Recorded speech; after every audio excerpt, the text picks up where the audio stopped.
My friends, it is 9/11. It's 18 years after the 9/11 attacks, and here's what I want to put in front of you. This comes from Brigitte Gabriel, the founder of Act for America. She's been on this show a couple of times. Here's what she writes specifically for today, and I'm quoting. 18 years later, are we safer? Have we defeated radical Islamic terrorism and those who sympathize with them, encourage them, fund them, and cover up for them? The short answer is no. Not only no, but we now have two terror sympathizers serving in the U.S. Congress as elected officials, using their position to normalize and even stand up for terror-linked people and organizations. Congresswoman Ilhan Omar, as recently as a few weeks ago, August 25th, tweeted her support for a chief financier of Al-Shabaab, the U.S.-designated Somali terror group, is responsible for carrying out the deadliest terror attack in Somalia's history, where almost 600 people were killed just 2 years ago. Congresswoman Omar is using her position and clout as a member of the U.S. Congress to pressure the Somali government to protect Hormuz Telecom.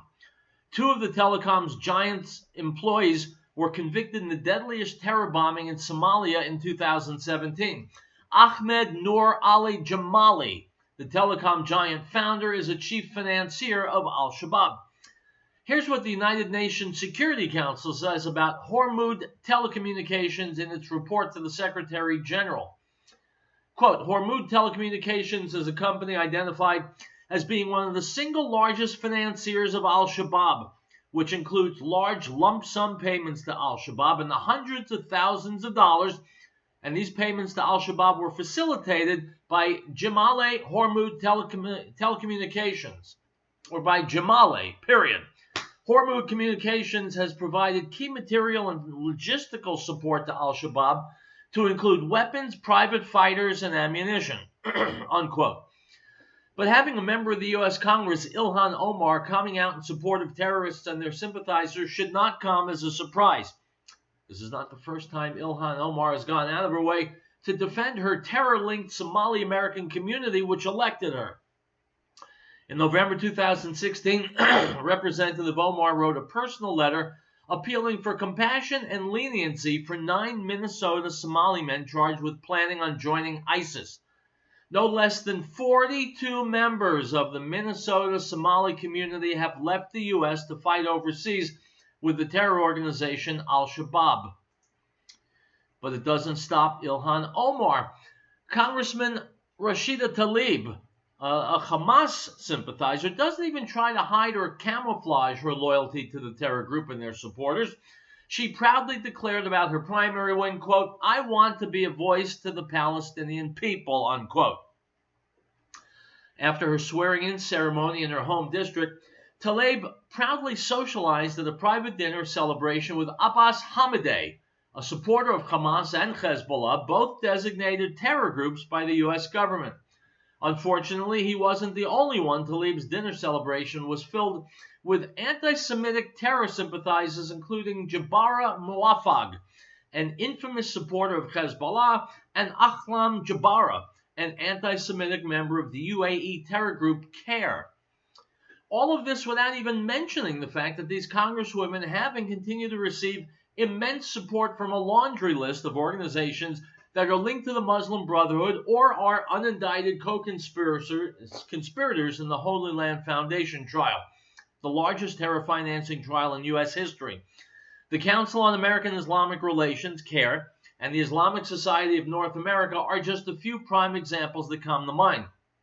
Who would have thought that 18 years after 9/11, we will have terror sympathizers serving in the U.S. Congress, celebrated as heroes and trailblazers by the mainstream media and pop culture.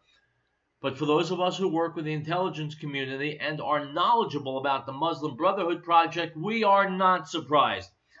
The Muslim Brotherhood wrote a plan in 1982, a 100-year plan for radical Islam to infiltrate and dominate the West.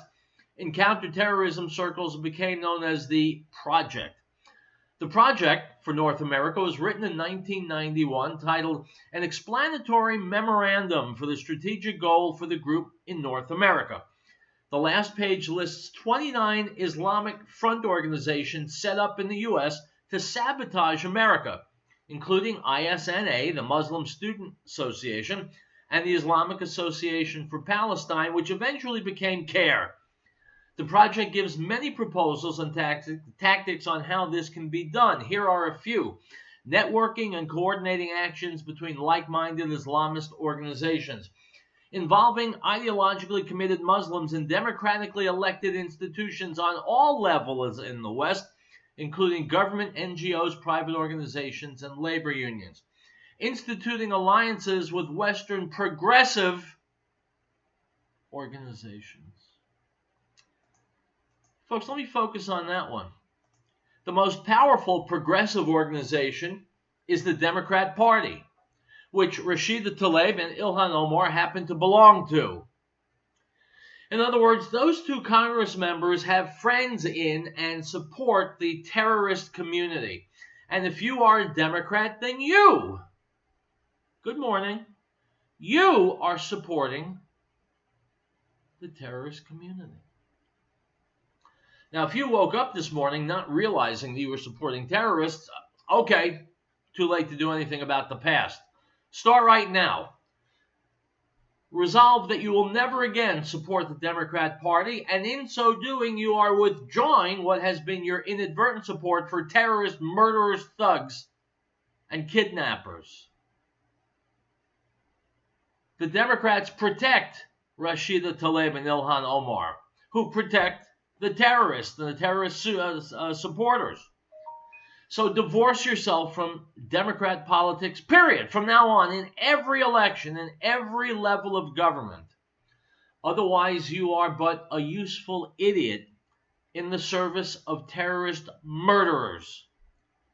If you take nothing from this show today, take that. Get out of the Democrat Party and become part of the pro-America Party. All right. Got a good show for you today. Stick around. We will be back with more real truth.